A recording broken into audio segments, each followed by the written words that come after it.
Hi, everyone. Welcome to The Swarm. My name is James Catalano. And I am Seamus McGuire. We just had the privilege of interviewing the elusive artists and masterminds behind the Instagram account Tower Fantasy. You guys, if you know anything about Tower Fantasy, you're going to be jacked as much as we're jacked right now.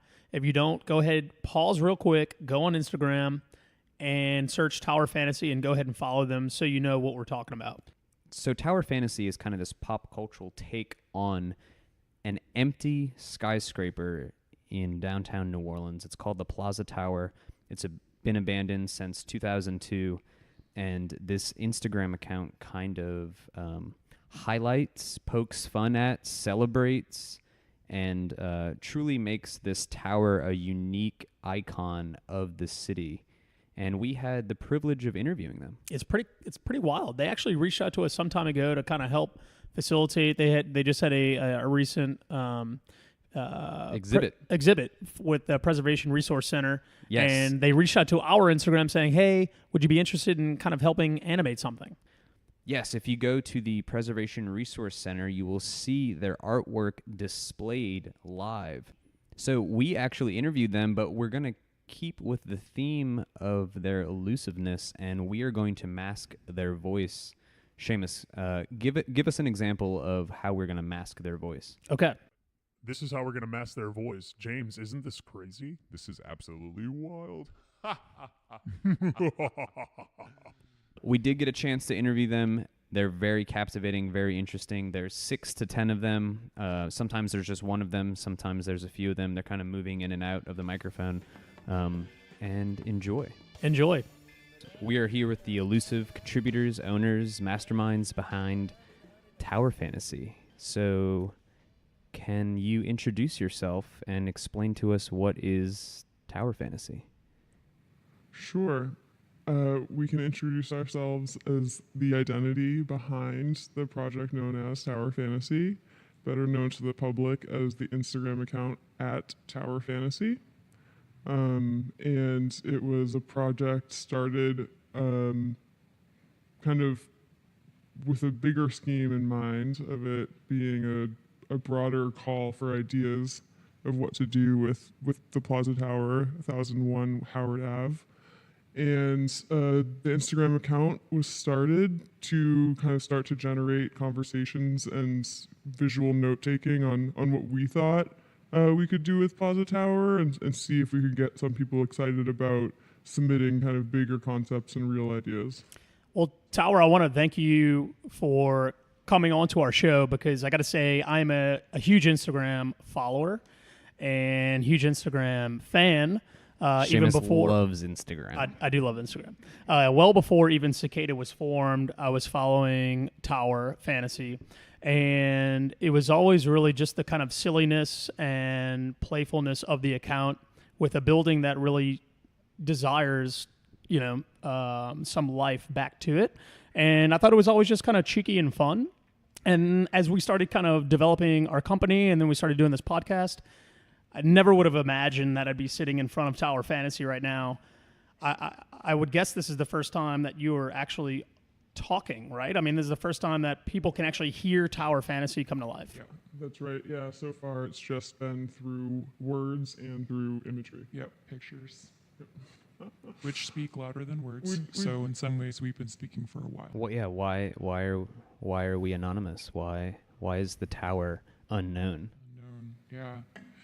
Well, we think that the tower is a very interesting anomaly in the New Orleans skyline in that it is empty, large, and surrounded by flat land, which makes it a really noticeable object.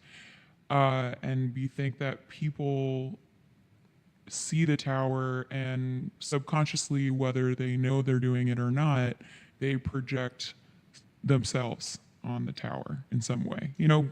Whether you're seeing a future for it, whether you're defining a past for it, whether you're just thinking to yourself, man, that's an ugly building, which we disagree with, but...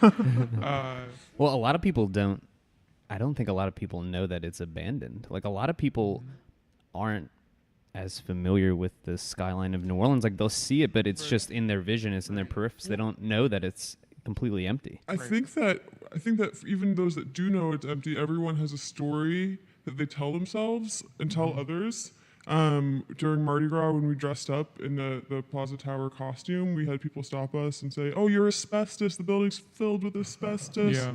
And people have stories about that. They have stories about the elevators shafts like sinking down because of subsidence. They have stories about the structural integrity of the building. And by not having an identity associated with tower fantasy, you're not taking an authoritative role in telling a story in its totality. You're allowing other people to kind of create that and respond to that. You know, just recently you posted the icon image of Morris Bart and the tower and its icon, you know, and I don't know, and people immediately respond to that because they have their own ideals of like, I don't know, what does that mean, you know? And I personally love it because I think you see this icon of the city and then you see this Instagram account that's like turned into this like pop culture, like underground art that's like taken the life of its own, but it's so innocent. It doesn't have like a target. You're so used to seeing like some kind of marketing or someone's trying to sell a design, and it's very refreshing to see something very fun and silly. And at the same time, you've like attracted all this attention to this kind of like forgotten space. So Right, and social media is often used to attract attention to oneself and to boost an ego.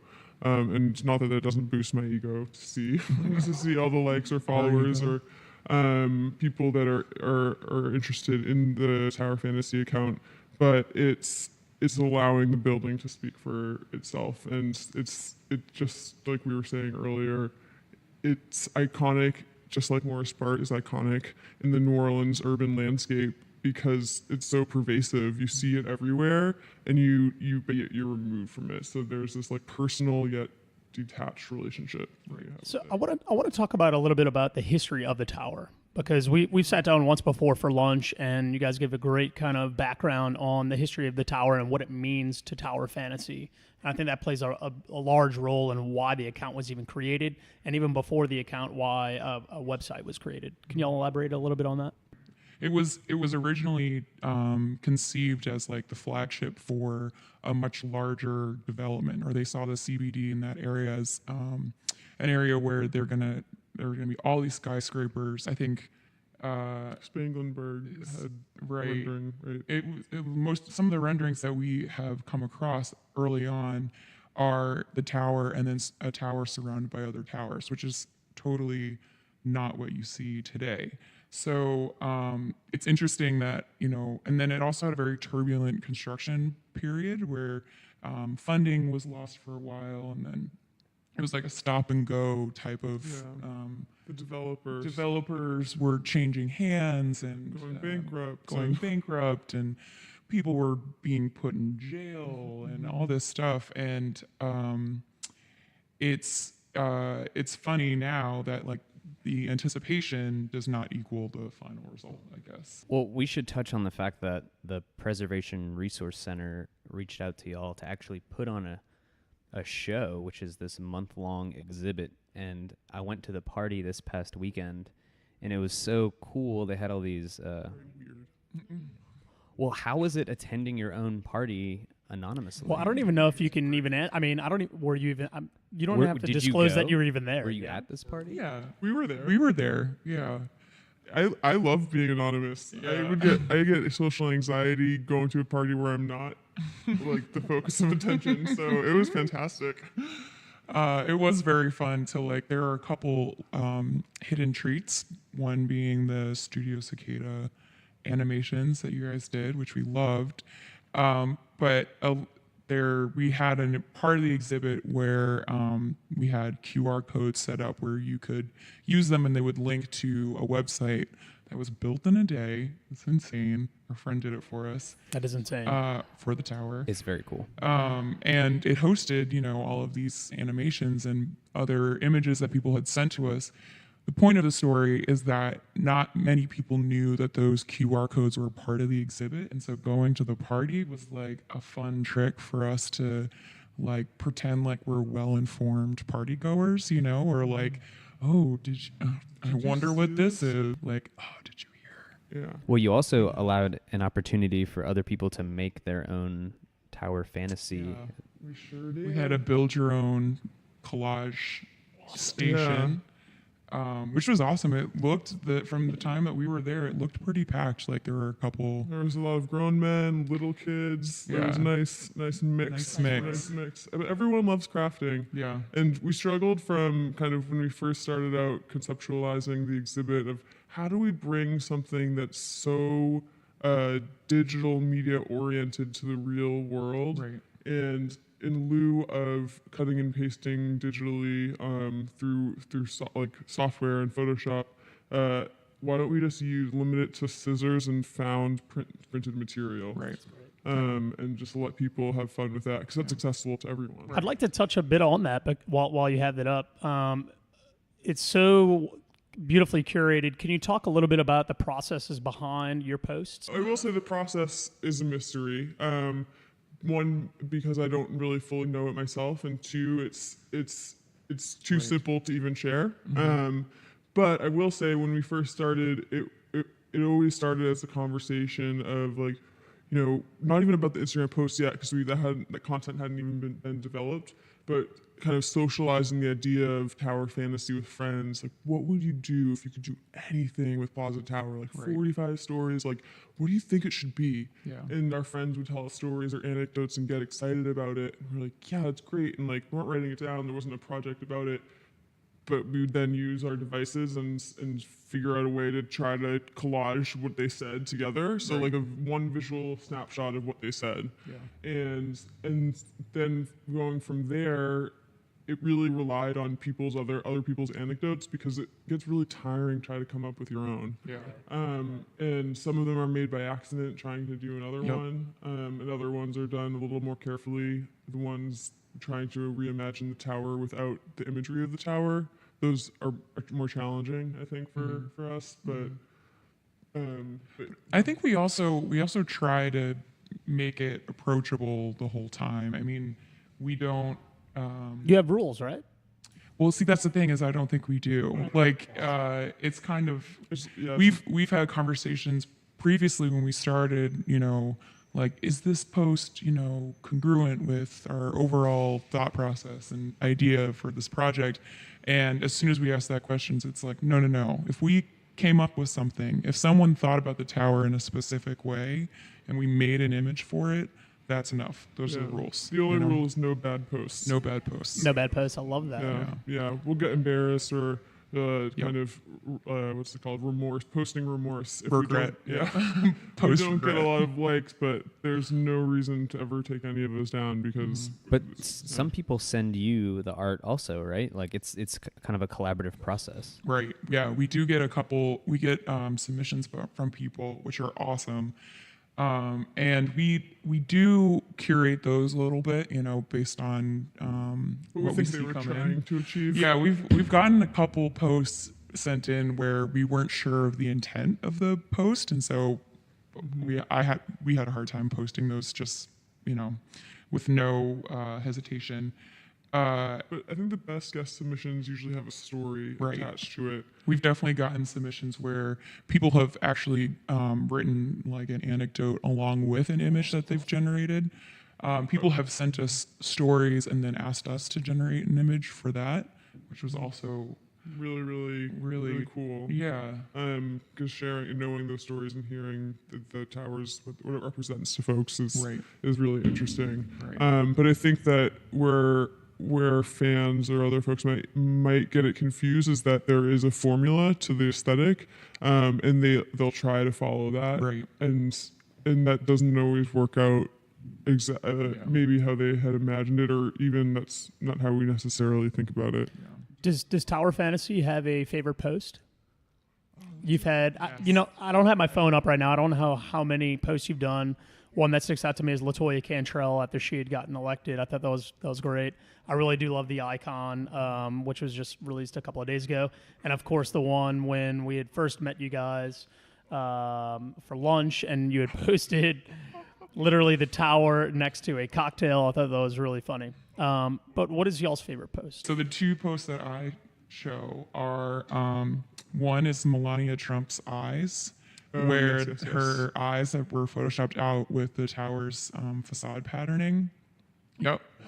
And the second, which is really one of my favorite, is the fabulously gay duo. They're simply riding, just like they usually ride their spaceship. They're just riding the tower, and that's as racy, I think, as we've gotten with it, Yeah. which is really fun because when you look at that tower and you say tower fantasy, there's like packs of big punchers like this can't be suitable for work if I'm going to pull this up.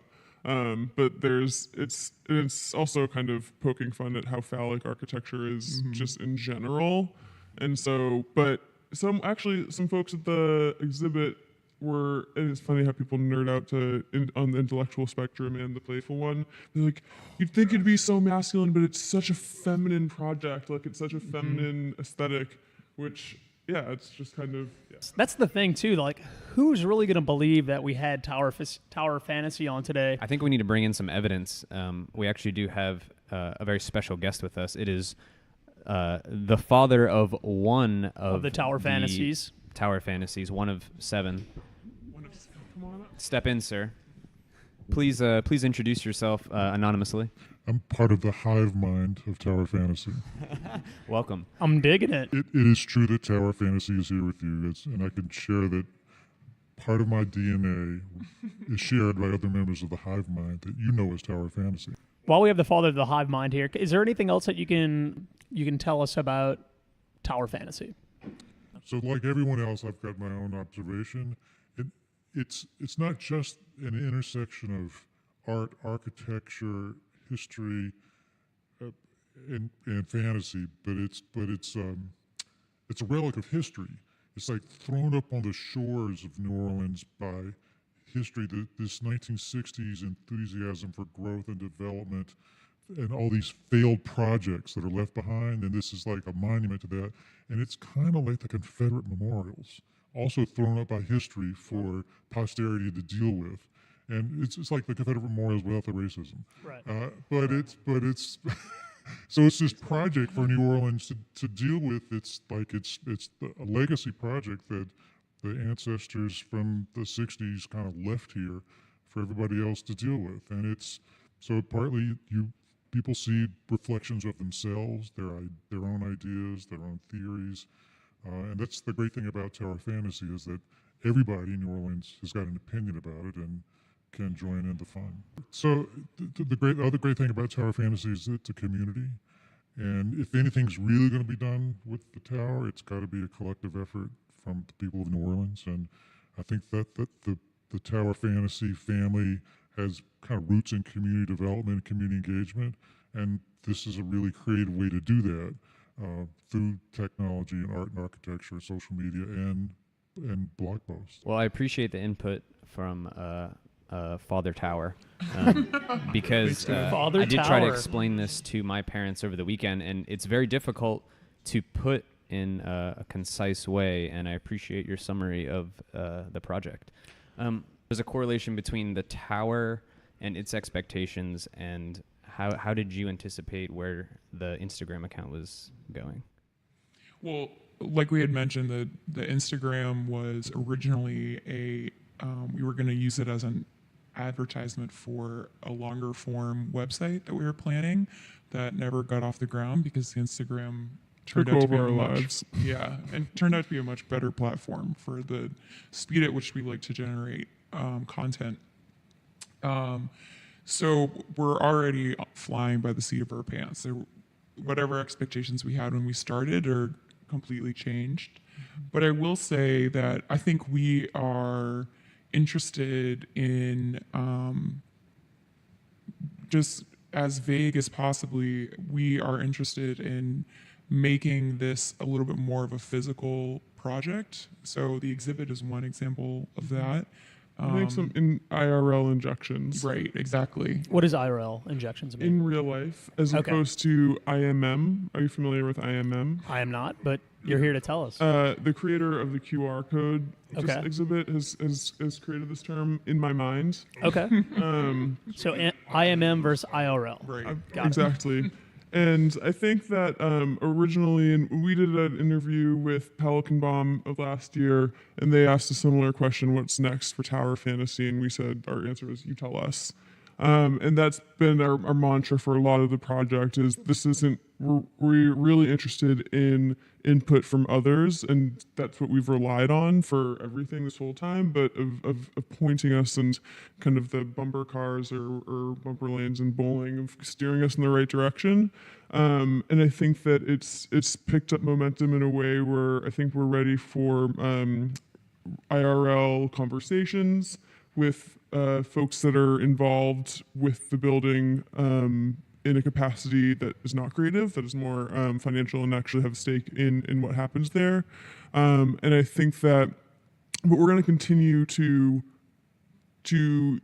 borrow and plagiarize and use other people's ideas and build off of those. Our artist statement for the exhibit itself is kind of tongue-in-cheek play on that concept, because in my mind, IMM, everything is copy. And so whether it's an article you read 5 years ago, a conversation that you had last week, or something that you thought of in your head that you don't think is associated with something else, it's all informed by other things. Beyond the tower, how else do you see New Orleans? Like, what do you see New Orleans as in 5 to 10 years? Yeah, so- and what action do you think New Orleans can take to make it a better place? Well, I think maybe there's something to be said about the fact that New Orleans struggles with a lot of, abandoned buildings, a lot of vacant land, a lot of blighted properties that, and a lot of absentee landlords. It kind of has a little bit of a character where the public feels ownership over the city instead of the reverse. So like in other cities, maybe when you're walking down the street, you aren't like, I own, like, you're not, there's no ownership feeling, Or you we should feel- do this here and then Right. do it. There's a separation, there's a line where it's like, I don't own this building, I don't own this land, I'm not in charge of changing it or projecting an idea. But because New Orleans has all of these, what I'll call opportunities, it means that I think the people here and the people that we've interacted with all are much more willing to participate, and not always in a very formal way, but just it can be just like a casual story or an anecdote, or you have thought about the vacant lot next to you. So It's true. I mean, that's what it is, and I think that to our point earlier about other abandoned and neglected properties and sites in the city, that's really for some of us what motivated us to do this to begin with. Because here, the best way I think to learn any kind of either issue or case or industry is a case study. And Plaza Tower is one building that's easy because it's iconic. Everyone sees it and can relate to it and enjoys the posts, but it begs the question of what are the other layers behind it, and that's true with lots that are perceived as blighted when really it's title and succession issues. Right. That's true for buildings that are in dire need of repairs that someone can't afford. That's true for city infrastructure, roads, or biking paths or walking paths that haven't happened yet. It all starts bottom up, really. Right. And I think that is what I hope for, and what we see as the future for New Orleans is, even though top-down development is inevitable and always a part of it, but I do think that the city has a very strong personality that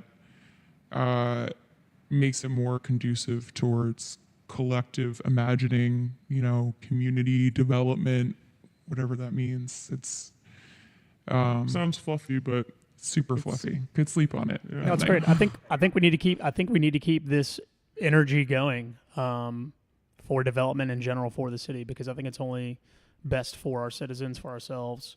This is an amazing place, so let's keep making it better. I know that Seamus and I are huge fans, and we really enjoy seeing what is posted on the Instagram account, and it's very refreshing to hear the voices behind that account have a lot of passion for this city. So if you wanted to tell your fans something, or your audience, what's something you would like to tell them? what's your tower fantasy? What I think would be interesting is if we asked you guys when you saw the account, what was your first reaction? Did you have a fantasy that came to mind first? James, do you want to answer that? So when I first saw the account, I thought it seems like so much effort, and I don't understand what the end result is, because I kind of just glanced at one image, and then when I was going through the feed, I slowly became like more excited and happy, just like seeing that this thing was this silly representation of this like iconic massive building of New Orleans, and it was very just refreshing to me to be like, wow, someone or quite a few people out there are creating this thing without any like real end goal, and that's just very nice to see, I think, in this day and age, something that's just silly and relatable, and you can tell the person behind it has a lot of passion, but you're just not sure why. For me, I was just kind of really impressed with, like, it was an aha moment, because driving around in the city and working downtown, and you finally come across this website, and you're like, this Instagram account, and you're like, oh my goodness, like I've been thinking about this building forever, like what should it be? And then there's this awesome account that is facilitating other people's ideas and thoughts that are much better than mine, even being an architect, because at the end of the day, I'm so trained to like, oh, it should be mixed use and such, and maybe a pool and blah, blah, blah. Right. And it's like, it's good to see like a cat on top of it. You're like, yeah, that's really, I think the best thing for it is really this like giant Godzilla cat. no, but I mean, at the end of the day, I think people who are outside of our profession, James and I specifically, that they're coming up with ideas that are unique, and that again, being immersed in our profession, you don't always think about what it maybe should be. And I think kind of goes back to, like, we say this in a lot of our podcast episodes, but listen to the owner or listen to the public, because people's thoughts and ideas matter, and that's what I appreciate most about it. To your point, I do think it's important to note that this project is a rejection of formal architecture education, because I think architects are very self-referential and take themselves too seriously. We're very, very lucky to have you, and we're very happy to see where the cat herding, firefighting, and all 10 of you go. Thank you so much. Yeah, thank you. This is really awesome.